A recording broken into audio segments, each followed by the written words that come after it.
उजाला हो गया और फिर इस उजाले से परमेश्वर ने जमीन पर जिंदगी की रचना की और इंसान को धरती की हर चीज पर हुकूमत करने का मौका मिला। उसे अच्छाई और बुराई के बीच चुनाव करने का मौका मिला, पर हर कोई मनमानी करने लगा क्योंकि वो ईश्वर के कानून को समझ नहीं पाया था। इंसान इंसान पर हुकूमत करने लगा। हारने वाले को जीतने वाले की खिदमत करनी पड़ती थी, कमजोर को ताकतवर की गुलामी करनी पड़ती थी और इस तरह दुनिया से आजादी का माहौल खत्म हो गया। मिस्र के हुक्मरानों ने इजराइल के बच्चों पर सितम ढाए और उन्हें गुलामी की कड़ी जंजीरों में जकड़ दिया।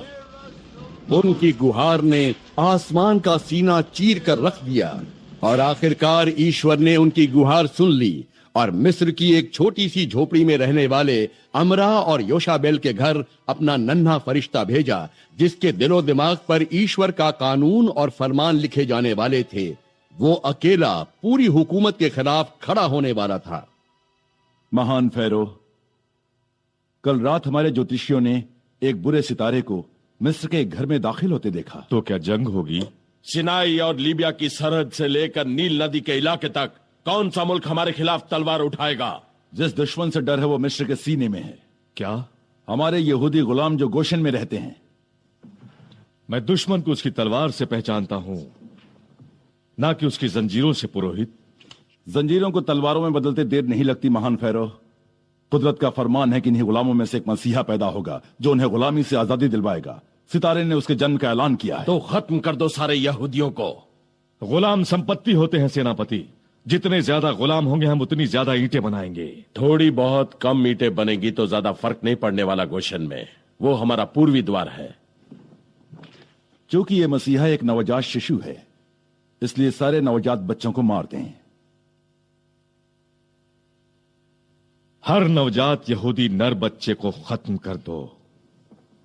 यह हमारा फरमान है और इस पर अमल किया जाए। यह फरमान है हमारे पहले रेमेसिस का।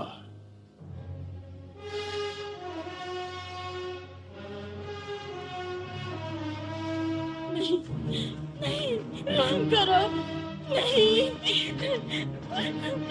छोड़ दो मेरे बच्चे को, रहम करो, नहीं, नहीं।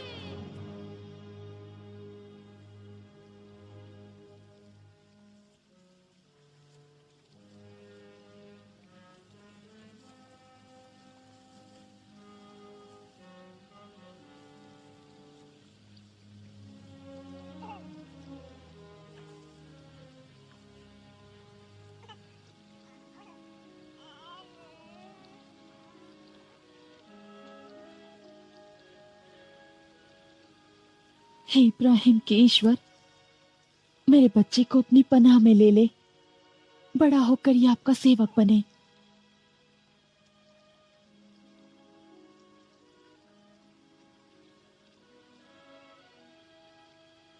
पर माँ, हमने तो अब तक इसका नाम भी नहीं रखा है। ईश्वर खुद इसे एक नाम देंगे।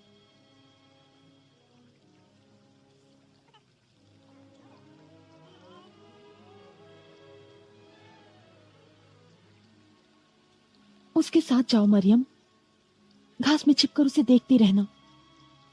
देखें ईश्वर भेज रहे हैं किसके पास। ठीक है माँ।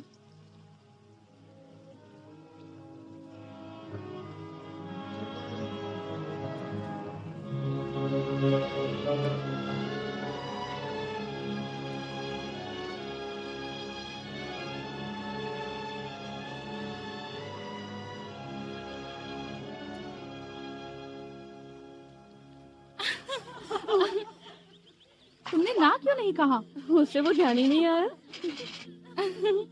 लाओ फेंको। कमजोर हो गई हो। मिठाई का असर है। ये कमल पकड़ो तो ख्वाहिश पूरी कर दूंगी। अच्छा, तुम क्या पाना चाहोगी तो यार, आदमी या सोना? सोना जाहिर है, फिर मैं मनचाहा आदमी भी पालूंगी। सोना खाली दिल को आबाद नहीं कर सकता। चुप हो जाओ, जब देखो बकबक करती रहती हो। ओहो मेमनेट, तुम मायूस होती हो तब खुश होती हो। बेवकूफो, फेरो की बेटी के सामने मायूस दिल की बात करती हो। उसके दिल में क्या है? मरहूम पति की यादें हैं बस। हमारा वो मतलब नहीं था मेमनेट।